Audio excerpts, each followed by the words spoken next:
Olá pessoal, estou de volta com o nosso Economês, dessa vez edição de abril, de número 13, para a gente revisitar o que aconteceu na economia no mês de março e quais são as expectativas para frente. Vem comigo. Bom, assunto do momento é o Trump, né? Em março aconteceu então o tão esperado Liberation Day, na verdade esperado pela Casa Branca, porque foi um terror nos mercados. Todo mundo ficou aflito, muita aversão a risco do que poderia acontecer e o que de fato ia vir de magnitude das tarifas. E não foi só um dia marcante não, a gente teve até agora vários momentos ali de oscilação por conta das mudanças do que foi anunciado e o que foi executado até o momento. O país mais atingido pelas tarifas até o momento é a China, porque a China também retalhou os Estados Unidos depois do anúncio de mais de 60% na taxação, além do que já havia sido colocado inicialmente, com uma totalidade de 125% de tarifa. Na sequência, a China olhou para esse cenário e fez uma retaliação aos Estados Unidos, que chegou a 84% de taxa e, na sua totalidade, os Estados Unidos devolveu para a China 145% de tarifas até aqui. Entre os produtos que a China colocou essa tarifa e que ficou agora em 125% de produtos importados pelos Estados Unidos, ok? Soja, milho, mas principalmente produtos de tecnologia e automotivos. Isso por conta também da guerra tecnológica que pode vir por aí, que está em segundo plano, mas já esse assunto vai voltar.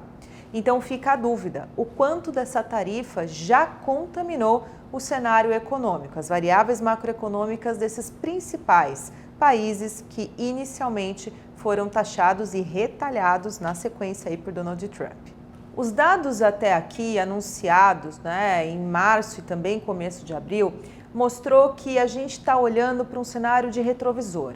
Todos os dados divulgados, inflação, atividade, não mapeiam esse efeito que as tarifas vão trazer para a economia, nem americana, nem chinesa, nem o resto do mundo. Outro dado que a gente precisa observar é a reserva estrangeira da China, que por conta dessa oscilação abrupta do dólar, ficamos ali receosos do que ia acontecer, já que a China continua passando seus impasses econômicos.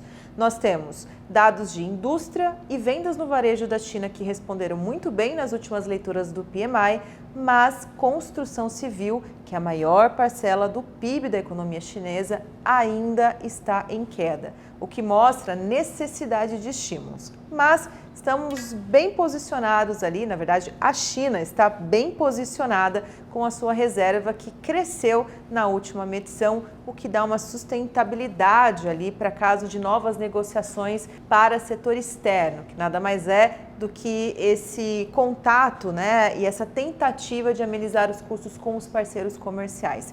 E a gente entra nessa. Mas aí eu chamo a atenção para uma questão em relação à China, que eu acho que difere um pouco da teoria macroeconômica olhando para a relação desses países. Quando essa discussão de tarifas ela se iniciou lá em 2018, a China tinha um outro contexto, assim como os Estados Unidos, e o mundo tinha um outro contexto.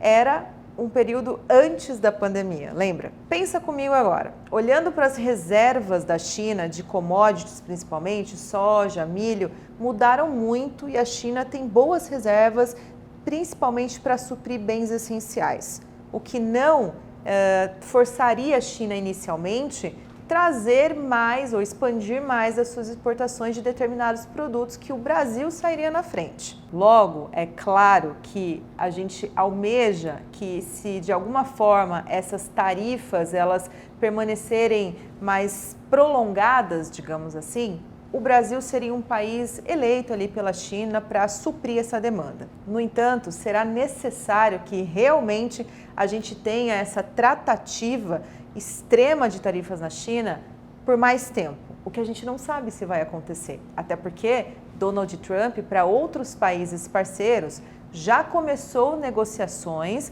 de tarifas recíprocas, entre outras modalidades, e também adiou por 90 dias para países como nós, que tem a taxação de 10%, o que dá um impacto diferente econômico nesse período de 90 dias. Então veja, a gente também não sabe se na hora que voltar os 90 dias esse tanto de tarifa vai estar ou não. O que eu quero dizer é, O cenário hoje é um cenário de incerteza. Tudo vai depender do quanto dessas tarifas serão consideradas, efetivadas e aí sim a gente tentar estimar a partir delas o efeito inflacionário e de queda de crescimento, que é o que o mercado está precificando neste momento. Essa oscilação abrupta do dólar que a gente teve desde o Liberation Day até o momento em que a China retalhou os Estados Unidos, que a gente praticamente saiu de um dólar precificado em 5,64 para R$ 6 novamente, em intervalos curtos ali de tempo. Mas qual é a taxa ideal de dólar, então? Como que fica isso? Porque isso tem impacto na inflação, lembra? E eu posso dizer para vocês, a nossa leitura de curto prazo é que o preço ideal do dólar é de 5,80. Para 2025, a gente ainda não tinha reajustado a nossa projeção, que era R$ 6 para dólar, exatamente porque a gente previa esses riscos, tanto Trump quanto os riscos domésticos de elevar o dólar para frente. A gente acredita ainda que vai ser um dólar mais apreciado frente às moedas emergentes, mas a gente conseguiu chegar no 5,90 por contas de cálculos matemáticos, porque quando a gente olha o qualitativo, a gente ainda percebe esses riscos. E aí vamos falar de inflação, porque temos uma divisão no mercado agora, né? Percebe que até aqui eu falei muito de cenário internacional e tem mais algumas pontas que eu vou ter que puxar aqui do cenário externo para a gente poder falar de Brasil. Porque de março para cá, o maior impacto nos nossos mercados veio de fora de fato, porque aqui a gente tem quase tudo constante. E aí essas pontas soltas que a gente ainda precisa falar é inflação e taxa de juros. Até porque no próximo Economês eu já volto preparando vocês para a super quarta. A inflação dos Estados Unidos da última medição que a gente observou foi o CPI e ele veio menos do que a expectativa esperava. Isso é bom de alguma maneira. Mas quando a gente olha os núcleos da inflação, ainda permanecem persistentes, o que levou as falas dos dirigentes do Fed a não se comprometerem com cortes de juros este ano. E aí a gente tem a academia dividida, não só a academia, mas o mercado também, né? Parte dos especialistas acreditam que cabem cortes de juros nos Estados Unidos esse ano e outra parte não, que ainda há riscos suficientes para que o Fed faça um prolongamento da taxa atual de juros. Quem é você aí nesses grupos? Você é do grupo que acredita no corte ou não? Deixa aqui nos comentários para a gente saber.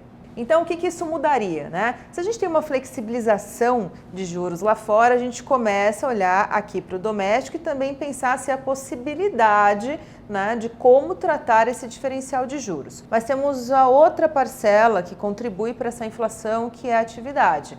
E por que o mercado tendeu a precificar quase 3 cortes na curva de juros americanas, né, para os juros ainda esse ano? Por conta de uma expectativa abrupta de desaceleração da atividade por conta das tarifas.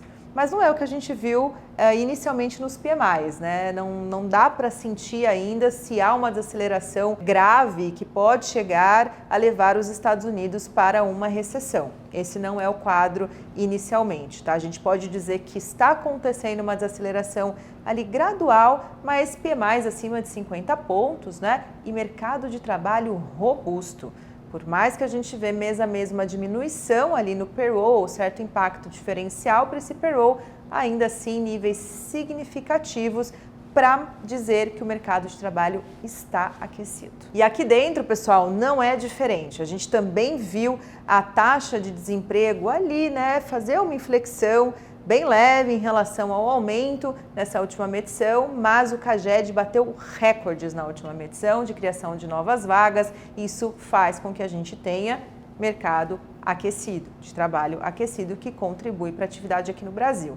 E nós tivemos a sopa de letrinhas, né, do setorial brasileiro sendo divulgado nessa última semana. A PIM, a PMS, a PMC, que nada mais é do que indústria, serviços e varejo. Eu nem vou falar do agro, porque o agro a gente já cantou a bola para vocês desde janeiro, né? Que vai ser o grande protagonista, principalmente desse primeiro semestre do ano, porque a gente teve a taxa de produtividade do nosso agro batendo recordes ali novamente. Então, quando a gente destrincha esses setores, né, dessas siglas, né, a indústria veio com um crescimento um pouco maior do que a gente esperava e que vai contribuir bastante para esse primeiro trimestre, provavelmente Vendas no varejo, que caiu menos do que a gente esperava, também vem contribuindo com o acumulado anual positivo. E serviços, que é a parcela mais importante, porque concentra muito do consumo das famílias ali dentro, fomentando esse crescimento. Porque a gente ainda tem uma expansão da política de crédito, uma expansão da política fiscal que mantém a renda média aquecida. E para fechar, pessoal, a nossa projeção para PIB, então, ela fica em 1,6 ainda, a gente não alterou, mas observamos para o primeiro trimestre, só para esse trimestre, um crescimento de 1,2%.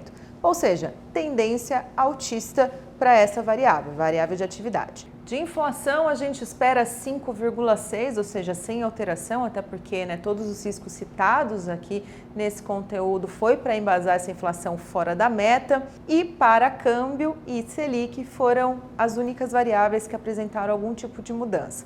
Como eu falei anteriormente, a gente saiu de 6 para 5,90 de dólar em 2025 e mantemos os outros anos estáveis. E a Selic, a gente só mudou a trajetória para chegar nos 15% final de 2025.